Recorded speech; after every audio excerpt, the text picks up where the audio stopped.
And we're back. Maybe. Yes, we appear to be recording. All right. Fans, we have 2 new basketball coaches in Campbell County and a school in search of a football coach. Yeah, big shakeup this week. Matt Halsey promoted to Campbell County's head basketball coach. You know, there was a lot of potential with that job. I mean, we could have had John Higgins, we could have had Vic King, we could have had Matt Halsey. Yeah, I mean, I think any choice would have been good, and Matt's going to be a good coach. He's a good guy, good teacher. Just, you know, all around, he's a good choice for the job. He played college basketball down at Bryan College.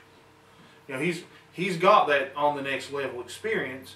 Not to the extent maybe John Higgins did. You know, of course, Higgins stand out at UT. But, you know, a lot of people say, if we got Higgins, would have been lucky to keep him for more than 2 or 3 years. That we were kind of a test-the-water position for him. Still, it's hard to turn down everything Higgins brought to the table. You know, I'm not sure why it happened. I'm sure there's reasons. Maybe that was the big reason. But, you know, you just don't often get a coach to apply for your job that has Division I college experience, Division I played in the NCAA tournament games. Well, also coaching under Jody Wright. Coached Campbell County native Jody Wright. Won a state championship coaching under Jody Wright. Coach as a freshman at Fulton, and he's an assistant coach on the varsity team. Went back to the state tournament this year, and they only lost by 5 to the eventual state champion. The only game that I think it was Livingston Academy, the only game they played that was a single-digit margin of victory. You're right, it was. The state tournament round they had. And, you know, I personally would have taken the gamble on Higgins if, you know, he put an application in for the job. You have to assume that because that he wanted the job. And, you know, that's nothing against Halsey, nothing against King, nothing against the other coaches from South Door or Scott County, I mean, or that random guy we couldn't find out anything about. You know, nothing against those guys. It's just that you rarely ever see a coach come along that has that kind of. Usually, former players at that level are coaching in college. That's right. You know, some of them even coach, you know, NBA D League or just NBA as a bench coach if they've got any sort of pro experience at all. Yeah, I mean, it's rare to get an application like that to come into your system. You know, especially to come into Campbell County. I mean, I'm just going to say it. Higgins is black. Yeah, you know, he was willing to come here, you know, in a town that's not very racially diverse. And I'm not necessarily saying we're the most racist, you know, place in the world, but I mean, there's just not a lot of racial diversity here, and you know, he was willing to come here and take that chance. You know, I read an interview, and this is another thing Higgins brings to the table because of his position that he's in. I read an interview with him, and during the interview, apparently, he was running sort of a basketball camp for Farragut. Several guys he knew who were Division I head coaches were there at his camp. Because he knew it them. wasn't particularly a camp for pay. It was just they came to look at his players because he was friends with the guys. Yeah, they were watching. It was East Carolina's coach and a couple other coaches. They were, you know, that's the kind of exposure you're getting. That's something that not anybody can bring to the table. No, I mean, none of the other coaches could have. No. Networking's big. Unless you have a dominating player, you're not going to get Division I head coaches coming to your school, unless you happen to be friends with those coaches. And you know that's one of those things that matter. Now, of course, Higgins didn't get it. Vic King also did not get the job. Now, Vic, the only thing I can think of, and we've discussed this, is maybe it's because he's close to retirement age and not sure how long he would have been there. Right, Vic is another one. Could have been there, you know, 5 years or less, but still. Vic King won 4 East Tennessee championships at La Follette. He had dominating teams. Yeah, Vic is a good coach. In every sport that Vic's touched, he had a state champion at Union County. Vic got his first state title on the high school level at Union County High School, not in basketball, but in cross country. You know, that's the kind of guy Vic King is. He's just a good coach.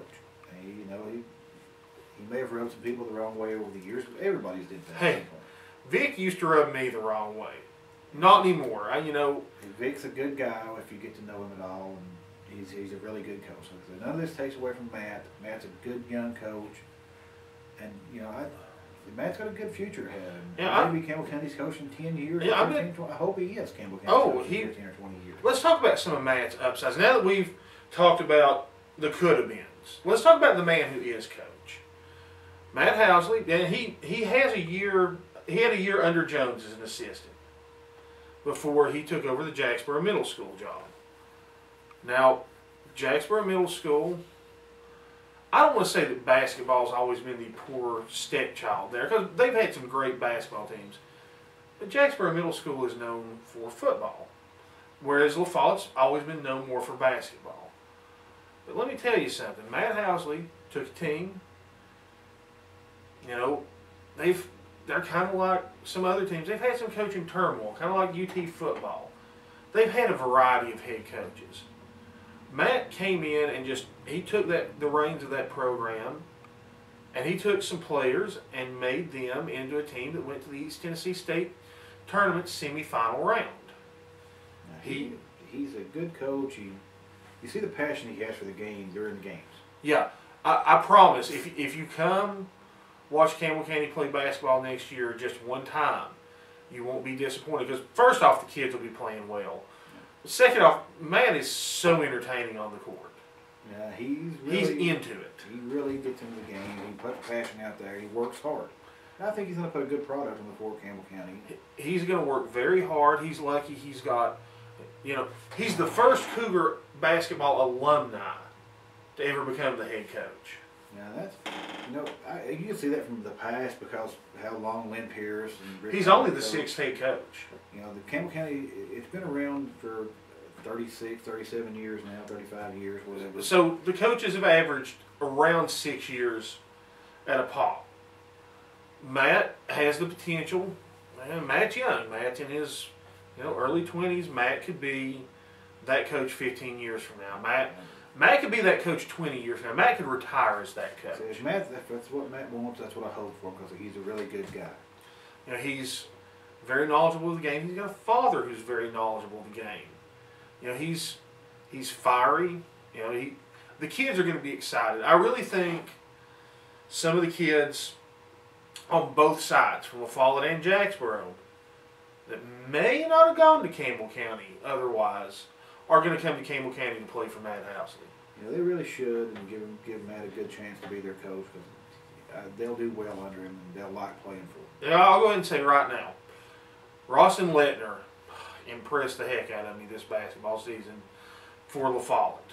I mean, he did stuff that, it's been a while since I've seen that as a middle school player. Same thing with Darren Gillenwater on the Jacksboro side. Gillenwater's he was a scoring machine. And I talked to him recently, ran into him at Walmart. He's getting ready. He's getting ready for basketball season. Basketball is going to be his focus in high school. He's a very good basketball player. You keep watching him in middle school, score 30, 35 points a game, and Jacksboro scores 45, and he's got 30 of them. So he can fill it up. He can get on hot streaks, and he just fills the basket. And Matt, he's got that background. He's got a good rapport with the kids, and he's a math teacher. You gotta have a good analytical mind to teach math, and so when he sits down to study film, that Matt's gonna be able to break things down, really well. Of course, now Matt leaving Jacksboro left Jacksboro's coaching position open in a move that some would call kind of surprising. Jacksboro hired Cody Parker as their basketball coach. Of course, Cody has been La Follette's football coach for the past. Well, he's been at La Follette ever since he got into coaching. He's coached football, and he's coached basketball. And he coached under Jason. He's an assistant coach for Coach Dotson there at LMS. And that's another fine team. They made it to the East Tennessee semifinals this year. Jason's won some East Tennessee titles. He didn't apply for the Campbell County job. If he did, I'd have been hard pressed to say not. They should have hired him rather than any of the others outside of maybe Higgins, because he's also young and has that success rate. But that's not the path he wanted to go. Now Cody, you know, he had to step down as football coach at La Follette.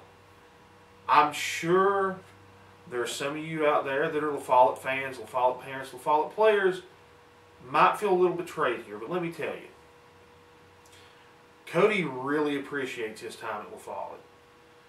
The folks at La Follette gave him a chance, you know, to coach. Cody is a Jacksboro Eagle at heart. Cody's going home. It was nothing against La Follette. Cody was just given an opportunity to go to the place he played ball. And that's hard to turn down, you know. There's nothing like the place that you played to go and coach at. Right, same thing with Matt going to Campbell County. Don't feel betrayed at Jacksboro because he's gone. I mean, he definitely got a career advancement there, and he's playing at the place he loves. Or coaching, rather, at the place he loves. Now, with Cody at Jacksboro, he brings a lot to the table, too. Cody is very offensive-minded. I have a feeling Jacksboro basketball will be, if they have the players at all to do it, are going to be running a wide-open offense. He's told me, and I'm not going to announce right now, some of the people he's talking about bringing in to help him, let's just say he's probably bringing in my all-time favorite Campbell County High School basketball and Jacksboro Middle School basketball player, and former star at Pinecrest, if any of y'all want to read between the lines, to help him out. And, you know, you're not going to get better help than that. Cody's got big plans for Jacksboro. And I talked to Cody's, you know, one of his best friends in the whole world, Adam Ellison, who also coaches at La Follette and also played ball at Jacksboro. And Adam's staying at La Follette. Adam said, I'm an owl now. So I'll always have a special place in my heart for Jacksboro, but I'm an owl. And he told me at the school board meeting the other night when they hired Donnie Post and his director, he's like, I wish Cody all the luck in the world, and I hope he wins every game he coaches, every year, except 2. That's when they play La Follette. So that's just the way it is. When it's your school, it's your school. And you know what? Jacksboro and La Follette's become a much more friendly rivalry of late. Yeah, back in the earlier days when we were around, it wasn't that friendly at all. No, and you know, I've heard stories on the high school level. This is the kind of stuff you really would think you would only see in movies. But, you know, these guys, they're going to do good for the schools they went to.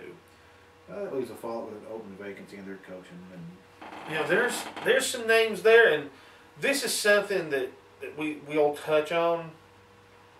There's some folks in county that are excellent football coaches. We'll have to see what direction they're going to go. I'm not for certain. There's obviously not. I'm not even sure there's been an official list of candidates who applied. I've not seen one. I've not had a chance to talk to Coach Turnblazer about it. But I'm just going to throw a couple names at you in county. Chris Schaus, former offensive coordinator at Campbell County High School, I believe. I think he's coordinated defense too. Longtime assistant. Came in with Kesselring. Went through the entire Kesselring and Wells era. A lot of high school coaching experience, and just an all-around great guy. I know a lot of players that love him. If he wanted to get back into coaching, it would be a good fit for him. Also, Ronnie Lasley. Been out of coaching football for a few years, but you know, he coached at Jacksboro. He's an excellent football coach. And I could see him going back to it. I'm going to give you a dark horse candidate. Now, I don't know that he's interested in it. He played for me, so I'm biased. Chris Honeycutt, recently out of college, played at the University of the Cumberlands, coached under Wells.